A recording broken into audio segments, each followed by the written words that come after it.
क्या पूरी होगी इजराइल की 20 साल पुरानी कसम?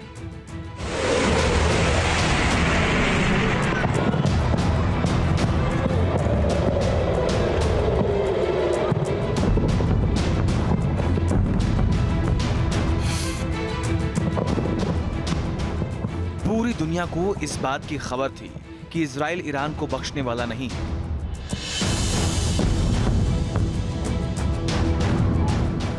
बस इंतजार इस बात का था कि ईरान के अंदर इजराइल किस हद तक तबाही मचाने में कामयाब होता है। 25 दिनों तक इजराइल अपनी तैयारियों को इस लिहाज से धार देने में वक्त लगाया कि आखिर ईरान को जोर का झटका धीरे से देने के लिए कैसे कैसे हथियारों का इस्तेमाल किया जाए और ईरान के किन किन ठिकानों को निशाने पर लिया जाए।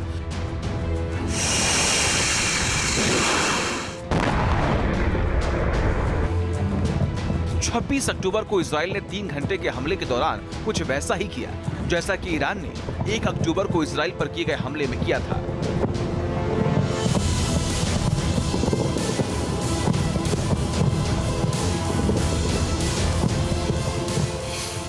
ईरान ने इजरायली राजधानी तेल अवीव के ऊपर मिसाइल दाग दी और उसके नेवातीन और तेल नौफ एयरबेस पर हमला किया था। इजराइल ने भी सटीक पलटवार किया और राजधानी तेहरान के साथ साथ खुजिस्तान और इलाम प्रांत को अपनी ताकत का ट्रेलर दिखा दिया।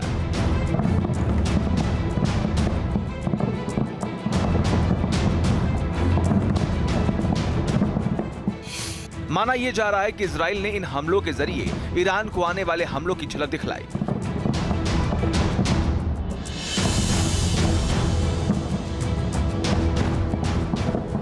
अब सवाल है कि इस हमले को अंजाम देने के लिए इजराइल ने अपने कौन कौन से सीक्रेट हथियारों का इस्तेमाल किया, उसके बारे में बताएंगे। लेकिन पहले यह समझिए कि हमले के बाद दुनिया ईरान के जिस नुकसान को देख रही है वो अब मिडिल ईस्ट में जंग के रुख को किस तरह और किस तरफ मोड़ सकता है।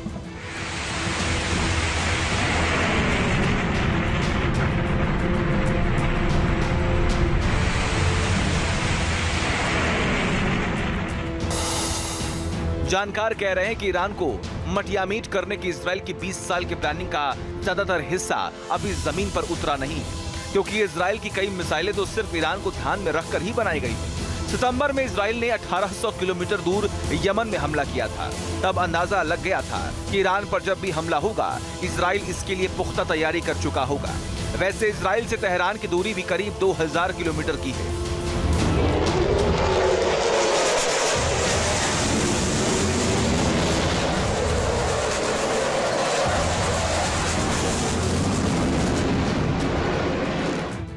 हालांकि इजरायली हमले के तुरंत बाद ईरान ने इसे दुनिया के सामने कमतर दिखाने की कोशिश की, लेकिन वो हकीकत ज्यादा वक्त तक छिपा नहीं पाया।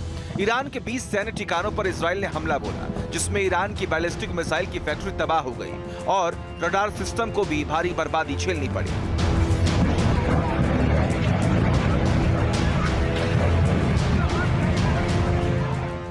ईरान ने यह माना है कि हमले में उसके 4 सैनिकों की मौत हुई है।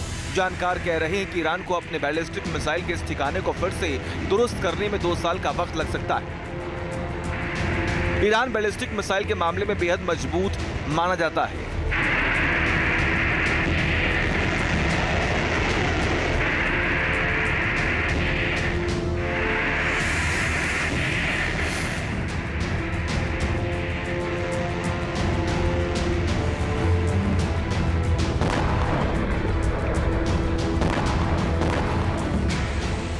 जैसे जैसे वक्त गुजर रहा है साबित हो रहा है कि इजराइल ने ईरान पर एक कामयाब हमला किया है।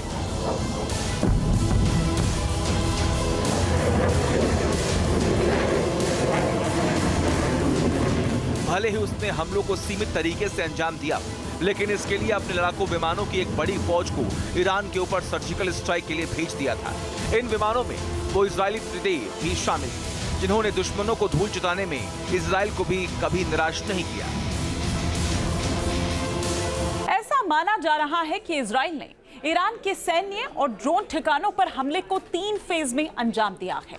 यानी इजराइल ने बैक टू बैक 3 बार ईरानी सैन्य ठिकानों को हमले की जद में लिया। जानकार कह रहे हैं कि इसके जरिए इजराइल ईरान के डिफेंस सिस्टम की ताकत को परखना चाह रहा था, ताकि उसके हमलावर विमानों को सकुशल लौट आने का वक्त मिल सके। जिन जंगी विमानों से हमला किया गया, उन्हें कवर करने के लिए भी इजराइल ने लड़ाकू विमानों का पूरा सिस्टम तैनात कर रखा था। इजरायली फाइटर जेट्स के इन त्रिदेव में पहला नाम F-16I सूफा का है, जिसका सिस्टम हैरान कर देने वाला है, क्योंकि हमले के वक्त F-161 सूफा के फाइटर पायलट को बटन दबाने की जरूरत नहीं पड़ती, बल्कि वो दुश्मन की तरफ सिर्फ देखता है और उसके हेलमेट में लगा सिस्टम, जो रडार और विमान में मौजूद वेपन सिस्टम से जुड़ा रहता है, वो पलक झपकते दुश्मन का काम तमाम कर देता है। इस फेहरिस्त में दूसरा नाम F-16I सूफा राम यानी F-15 स्ट्राइक ईगल का है। इसकी रफ्तार गजब की 2656 किलोमीटर प्रति घंटे की गति से आसमान का सीना चीरते हुए उड़ता है और 60,000 फीट की ऊंचाई तक उड़ता चला जाता है। इस फाइटर जेट के हमले का रेंज 1272 किलोमीटर का है। ईरान पर हुए हमले में इजराइल के त्रिदेव में F-35 का भी नाम शामिल है, जो 50,000 फीट की ऊंचाई तक उड़ सकता है और 1975 किलोमीटर प्रति घंटे की रफ्तार से उड़ान भरता है। F-35 की सबसे बड़ी खासियत है कि यह वर्टिकल टेक ऑफ और लैंडिंग कर सकता है। 100 लड़ाकू विमानों और ड्रोन का इस्तेमाल करते हुए इजराइल ने अपनी कई कमजोरियों को काबू करते हुए ईरान की कमजोरियों को दुनिया के सामने लाकर खड़ा कर दिया है। F-15, F-16 और F-35 जेट के जरिए इजराइल को लंबी दूरी की मिसाइलों को ईरान के खिलाफ इस्तेमाल करने में आसानी हुई, क्योंकि ये स्टेल्थ विमान ईरान के डिफेंस सिस्टम को चकमा देने में कामयाब साबित हुए।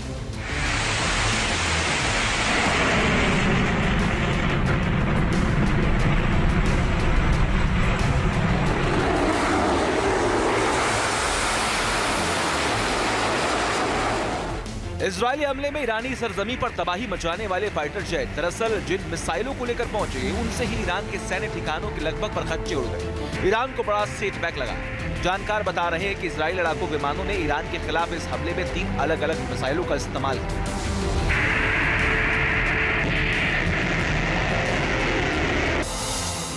इन मिसाइलों में से एक है रैम्पेज मिसाइल। ये मिसाइल किसी भी डिफेंस सिस्टम को भेदने में कामयाब मानी जाती है। रैम्पेज हवा से जमीन पर मार करने वाली लंबी दूरी की मिसाइल है और एक सुपरसोनिक मिसाइल है। इसकी लंबाई 15 फीट है। इसका वजन 570 किलोग्राम है। रैम्पेज की एक बड़ी खासियत है कि इजराइल ने इसका निर्माण ईरान के S-300 डिफेंस को ध्यान में रखकर किया था। ठीक ऐसे ही नेक्स्ट जनरेशन की रॉक्स मिसाइल हवा से सतह पर मार करने वाली ये मिसाइल किसी भी मौसम में टारगेट पर निशाना साध लेती है, भले ही वो इलाका जमीन के ऊपर हो या नीचे। इतना ही नहीं, रॉक्स मिसाइल GPS की पकड़ से बाहर रहने वाली जगह पर भी हमला करने की क्षमता रखती है। इजराइल के टॉप सीक्रेट वेपन में गोल्डन होराइजन का भी नाम आता है। मुमकिन है इजराइल ने इस मिसाइल को भी ईरान पर हमले के लिए अपने बेड़े में शामिल किया। हालांकि इजराइल ने इसकी कभी सार्वजनिक प्रदर्शन नहीं किया। गोल्डन होराइजन निर्धारित रास्ते को छोड़कर भी उड़ान भर सकता है।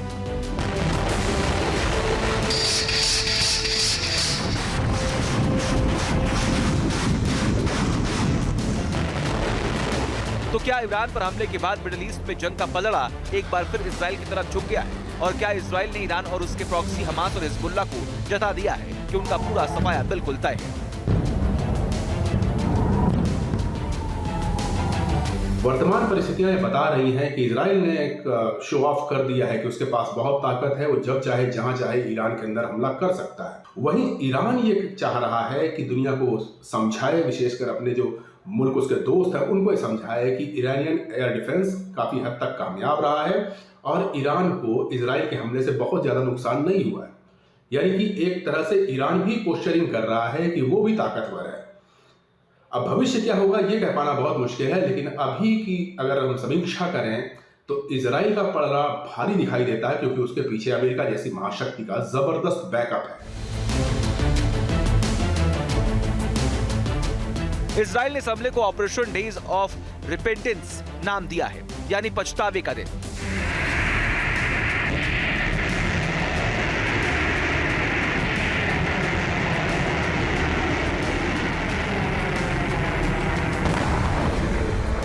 संदेश साफ था कि ईरान को अब पछताना पड़ेगा। वार्निंग तो अमेरिका ने भी जारी कर दी है, लेकिन अमेरिकी राष्ट्रपति जो बाइडेन ने ऐसी भी उम्मीद जताई कि इजराइल का ये हमला अब आखिरी होगा, यानी वार पलटवार का दौर खत्म हो जाएगा। The long reason we're a little late. I was on with the intelligence community for the last half hour, and it looks like they didn't hit anything other than military targets. My hope is this is the end. Israel के हमले ने ईरानी revolutionary guard core में खलबली मचा दी। Iran ने कहा है कि अमेरिका ने यहूदी शासन व्यवस्था का साथ देकर इलाके में अस्थिरता पैदा कर दी है। ईरानी इरादे बता रहे हैं कि इस हमले का चेन रिएक्शन होने वाला है, क्योंकि ईरान ने साफ कर दिया है कि वो इजराइल को जवाब देने के लिए मिलिट्री एक्शन को छोड़ नहीं सकता है। इजरायली हमले में बैलिस्टिक मिसाइल के एक ठिकाने को तकरीबन गंवाने के बावजूद ईरान के पास 4 ऐसी मिसाइलें मौजूद हैं जिनके दम पर वो इजराइल पर एक बार फिर हमला करने का मूड बना रहा है।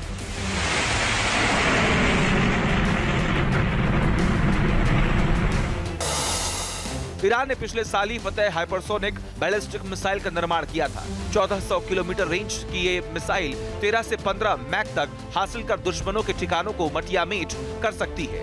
इसमें दुनिया के ताकतवर एयर डिफेंस सिस्टम से बचने की भी क्षमता है। ईरान जमीन, हवा और समुद्र से मार करने वाली मिसाइलों को डेवलप कर चुका है। इस जखीरे में ही अबू मेहदी मिसाइल शामिल है। इस मिसाइल का रेंज 1000 किलोमीटर का है। ये क्रूज मिसाइल है जिसमें टर्बोजेट इंजन भी लगा हुआ है। हाल के वर्षों में ईरान की सैन्य ताकत को हमलावर ड्रोन से बूस्ट मिला है। ईरान का मुहाजी ड्रोन 210 किलोमीटर की स्पीड से उड़ता है और 7000 मीटर की ऊंचाई पर 300 किलोग्राम तक का वॉरहेड लेकर जा सकता है। 10 साल पहले 2014 में इजरायली हमलों से बचने के लिए ईरान ने 9D हथियार का निर्माण किया था। इस हथियार को सेवोम खुर्दाद एयर डिफेंस मिसाइल सिस्टम के आधार पर बनाया गया था। खुर्दाद लंबी दूरी का मिसाइल सिस्टम है जो ऊंचाई पर जाकर बेहद मारक हो जाता है। 1 अक्टूबर को ईरान ने इजराइल पर हमले ऑपरेशन ट्रू प्रॉमिस 2 का नाम दिया था और तब उसने 200 से अधिक मिसाइलें इजराइल पर दागी थी। 90% मिसाइलें टारगेट को भेदने में कामयाब हो गई थी। हालांकि इस वक्त ईरान इस ताजा जख्म को सहला रहा है और ऐसे में ईरान को लेकर किसी किस्म के भुलावे में रहना इजराइल के लिए खतरे का सबब साबित हो सकता है, क्योंकि मिडिल ईस्ट की आग और भड़क चुकी है। पहले ईरान इजराइल के ऊपर हमला करता है, फिर इजराइल पलटवार करता है। अब यह आशंका है कि ईरान एक बार फिर से पलटवार करेगा, जो कि वहां के आर्मी चीफ ने कहा भी है। इस दौरान एक पॉजिटिव आउटकम जरूर दिखाई दे रहा है कि चूंकि इजराइल ने ईरान के अति संवेदनशील ठिकानों पर और सिविलियन इलाकों पर हमले नहीं किए हैं, तो शायद ये संदेश ईरान को दिया जा रहा है कि अगर आप चाहें तो अब भी शांति का रास्ता खुला हुआ है, हम ज्यादा नुकसान नहीं पहुंचाएंगे। अब ईरान को ये समझना है कि अगर वो पलटवार करता है तो न चाहते हुए भी आग और ज्यादा भड़केगी।